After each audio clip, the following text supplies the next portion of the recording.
Good day, everyone. I'm Alicia. I'm your host for CRISiSLab Challenge 22. And here with me are Zade and Ben, the ultimate winners of the CRISiSLab Challenge 2021. Thanks a lot for participating in the CRISiSLab Challenge 2022. With all the interruptions of the COVID, we know it's not easy at all. So really appreciate all your effort. Huge congratulations to those who successfully made it to the phase 2. Awesome job to all of you guys. Now on to the next challenge, an alarming challenge. So I believe all of you already had a good grasp of the Raspberry Shake 4D. And for this phase, you will be using 2 Raspberry Shake 4D sensors. So all of you are going to create a warning system that has 2 types of alerts, an internal alert and external alert. You will be designing your own alerting devices. They can be anything, so it's going to be a lot of fun. So more details will be sent to you. Have a good read and reach out to us if you have any questions. So what are we doing right now is providing some fundamental knowledge for you to better understand the challenge. Ben and Zade will explain to you what is the background of the earthquake and what is an earthquake early warning system. Here you go. Hi everyone, I'll give a quick background on what earthquakes are first. So tectonic plates are part of a layer of the earth. So let's pretend my hands represent 2 of them. They're constantly moving, but sometimes they get stuck. And when they get stuck, pressure builds up and the plates will suddenly move. And that causes an earthquake. And there are 2 types of waves that are made during an earthquake. P waves, primary or pressure waves, and S waves, secondary or shear waves. P waves are a type of wave that is generated first during the earthquake and travel faster compared to other waves, and S waves arrive after the P waves, and these are way stronger and more destructive compared to P waves. Now, Zade and I will give a summary of what an earthquake early warning system does.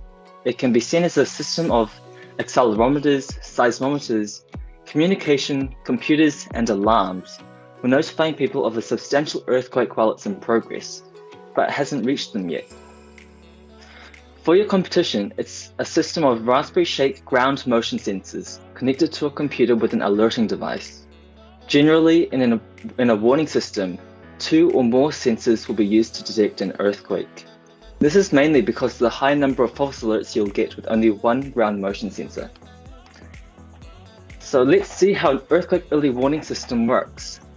The below illustration shows an earthquake scenario where an early warning system is present in the region with 2 Raspberry Shake sensors, a computer, and an alerting device. So Zade's gonna... Yeah, thank you, Ben. So in this picture, you can clearly see that the earthquake waves are coming out of a central point, the epicenter. You can think of the earthquake kind of like a pebble thrown into a pond. It creates a circular ripple. The earthquake starts at the epicenter, and the waves travel outwards at the same speed and cover the same distance in all directions. When the earthquake reaches center 1, we'll refer to this as T1, you can see that on the picture. Immediately center 1 will detect the earthquake ground motion and send an alert message to a centralized computer or server that's in charge of sending earthquake alerts. Then this computer will start a timer and wait for a second alert message from a different sensor before generating an alarm. When the earthquake wave reaches sensor 2, we'll call this point in time T2 in the graphs, immediately sensor 2 will sense the earthquake ground motion and send a message to the centralized computer. If the computer receives an alert message from the second sensor before the specified time interval is up, the computer will generate an alarm using the alerting device. The time interval is crucial for an earthquake early warning system.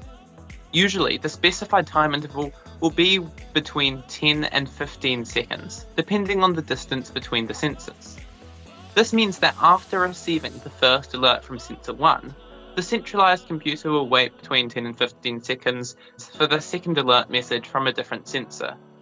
If it receives the alert, then it will generate the alarm, otherwise it won't do anything.